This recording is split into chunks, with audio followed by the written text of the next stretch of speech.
Globalisation को हिंदी में हम भौगोलिकरण कहते हैं। भौगोलिकरण का मतलब है दुनिया के हर भाग को एक बाज़ार में जोड़ना। कुछ लोग तो सोचते हैं कि ग्लोबलाइजेशन की वजह से लोग जुड़ रहे हैं। लोग नहीं, मुनाफा जुड़ रहा है, बड़ी कंपनियों का बाज़ार जुड़ रहा है और इससे हमारे सारे इंसानियत ख़त्म होके एक हमारी सोच का बाज़ारीकरण हो रहा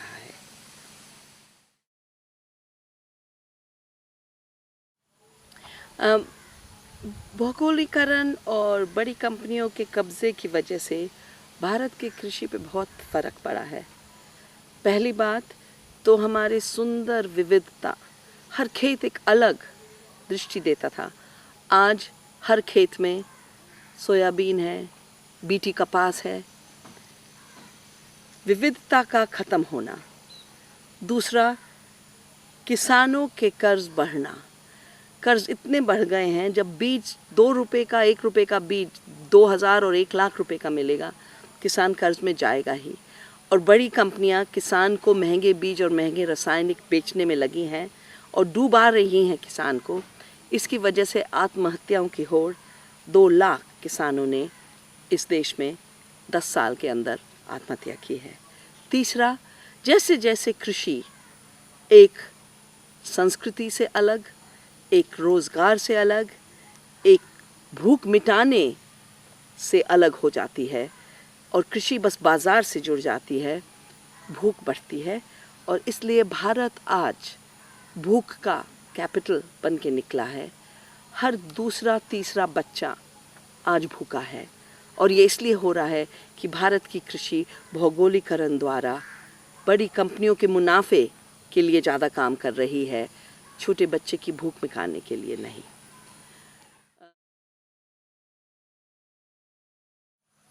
महाराष्ट्र वो प्रदेश है जहाँ गांधी जी ने चरखा चला के इस देश के लिए आज़ादी लाए थे।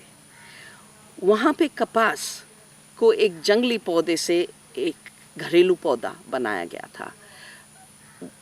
महाराष्ट्र में कॉटन रिसर्च इंस्टीट्यूट है जहाँ 1500 कपास की किस्में संरक्षण हुई हैं।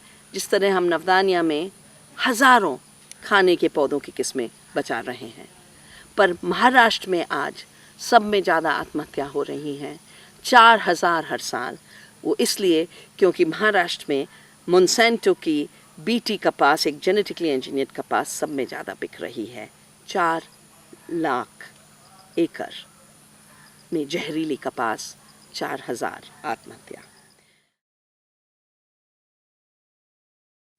प्रकृति ने पौधों का प्रजनन प्रकृति की शुरुआत से किया है। धान के साथ धान मिश्रित होता है, इंसान के साथ इंसान मिश्रित होता है, आगे की पीढ़ियां बनती है।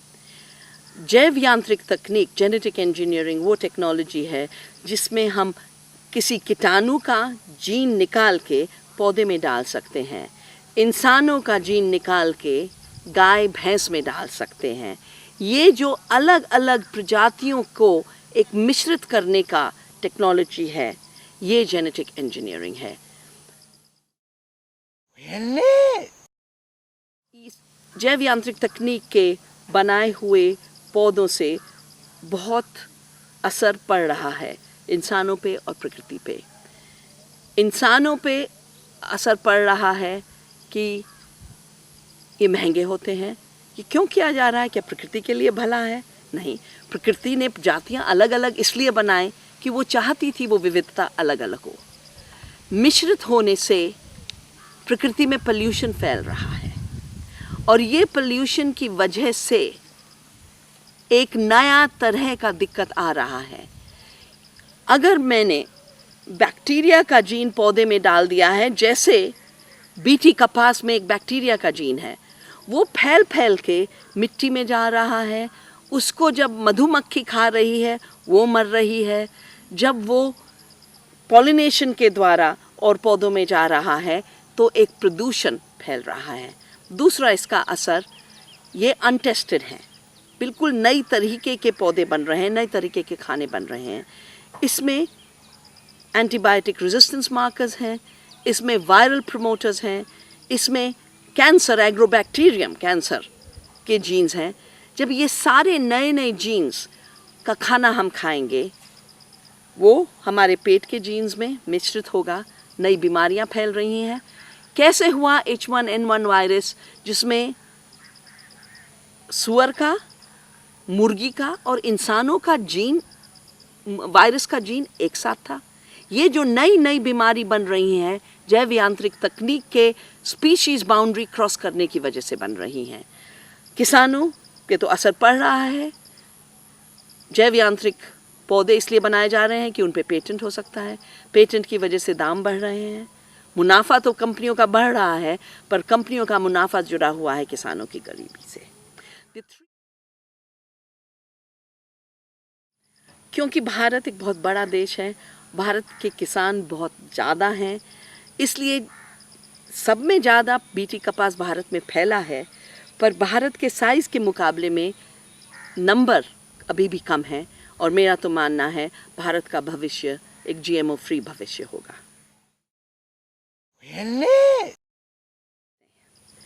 1930 में जब अंग्रेज़ों ने एक नमक कानून बनाया था रॉयल्टी कलेक्ट करने का, तब गांधी जी ने डांडी बीच में जाके नमक उठाया था समुद्र से और कहा था प्रकृति हमें इसे मुफ्त में देती है, हमको ज़िंदा रहने के लिए नमक चाहिए, इसलिए हम अपना नमक बनाएंगे, नमक बनाना बंद नहीं करेंगे, आपके कानून को खिलाफत करेंगे। और ये नमक मार्च की वजह से आज़ादी की रफ्तार बहुत बढ़ी। आज बीज के साथ हम वही कर रहे हैं। मैंने 1991 से जब ये नए बौद्धिक संपदा कानून, जिसमें बीज का पेटेंट हो सकता है, ये नए कानून बनने लगे अंतर्राष्ट्रीय स्तर पर, तब से मैंने गांधी जी के कदमों को चल के बीज के मार्च करे हैं, बीज की यात्राएं की हैं। बार बार हम कहते हैं बीज पे पेटेंट नहीं हो सकता, जिस तरह नमक पे एकाधिकार नहीं हो सकता, बीज पे एकाधिकार नहीं हो सकता।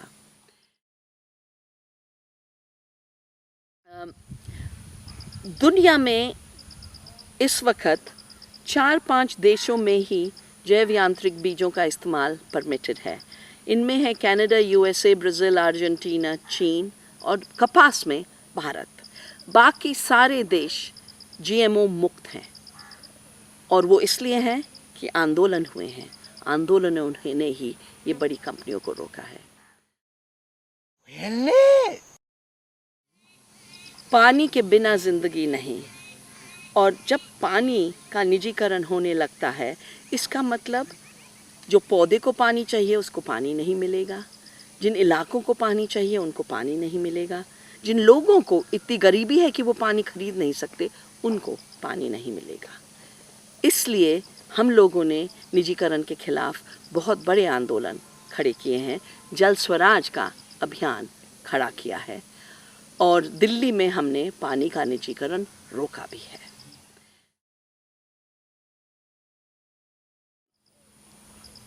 जैव विविधता के लिए मैंने अपना जीवन दिया है। जैव विविधता संरक्षण इसलिए ज़रूरी है कि बिना जैव विविधता के पानी नहीं, बिना जैव विविधता के खाना नहीं, बिना जैव विविधता के पोषण नहीं। जैव विविधता आज हमारे लिए स्वतंत्रता संग्राम का एक नया रूप लेके आई है, और इसीलिए नवदानिया के द्वारा हम जैव विविधता बचाते हैं। नवदानिया और रिसर्च फाउंडेशन में हमने बहुत अध्ययन किए हैं कि भौगोलिकरण का महिलाओं पे क्या प्रभाव हो रहा है, और क्योंकि महिलाओं का 2 सब में बड़े काम होते थे, एक खाना खिलाना अपने परिवार को, अपने समाज को, और दूसरा प्यास बुझाना अपने जानवरों की, अपने बच्चों की।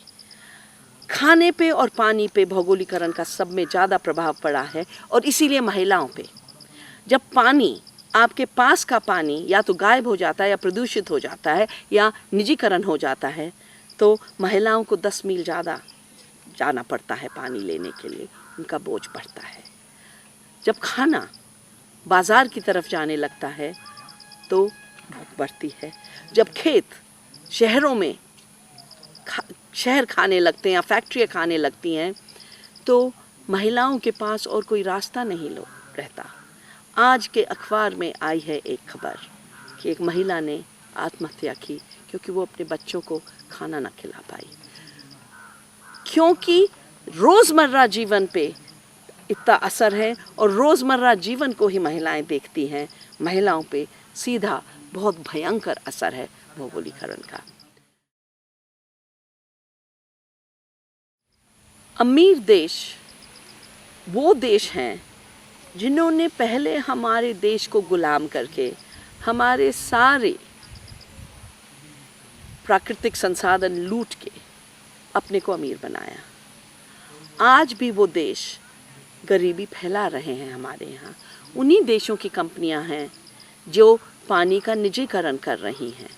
उन्हीं देशों की कंपनियां हैं जो बीजों का निजीकरण कर रही हैं। उन्हीं देशों की कंपनियां हैं जो सब्सिडी लेके हमारे देश पे सस्ता अनाज डालती हैं, जो कि हमारे किसान बाज़ार में लाके अपना गेहूं, अपना तेल, अपना सरसों, अपना दूध ना बेच पाए। मोन्सेंटो का असली नाम तो है एक पवित्र पर्वत, पर आजकल ये कंपनी का नाम है। वो कंपनी जो दुनिया के सब में ज़्यादा बीज पे कंट्रोल करती है, जहर फैलाती है। आज मोन्सेंटो का नाम होना चाहिए मौत की कंपनी। एंट्रोपी एक वैज्ञानिक शब्द है, फिजिक्स से निकला है, और इसका मतलब यही है कि जब इंसान प्रकृति को जलाने लगता है, प्रकृति को इस्तेमाल करने लगता है, तो प्रकृति में जो पूरी क्षमता है हमारे हमेशा जीवन देने के लिए, वो जीवन क्षमता कम होने लगती है और प्रदूषण बढ़ता जाता है। प्रदूषण का मेजरमेंट ही एंट्रोपी है।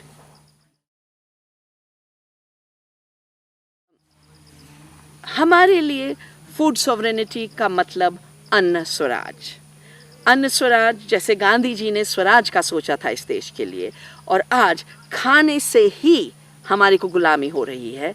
अन्न स्वराज का मतलब बीज हमारा हो, क्या उगाएंगे खेत में वो स्वतंत्रता हमारी हो, किस दाम पे बेचा जाएगा वो समाज की स्वतंत्रता हो, और हम क्या खाएंगे वो भी हमारी स्वतंत्रता हो।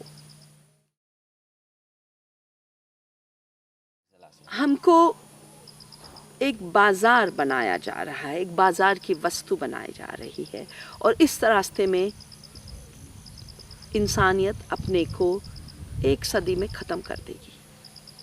अगर हमें इंसानों के लिए एक भविष्य चाहिए तो हमें इंसानियत वापस लानी पड़ेगी, और इंसानियत आती है प्रकृति से। प्रकृति से फिर घुल मिल के हमें रहना पड़ेगा। हम लोकतंत्र में नहीं जी रहे हैं, हम एक नई गुलामी में घुस रहे हैं, और ये एक नई तरीके की गुलामी है। पर एक तरफ भारत के लिए तो ये पुरानी तरीके की गुलामी है, क्योंकि अंग्रेज़ जब आए थे ईस्ट इंडिया कंपनी के द्वारा आए थे।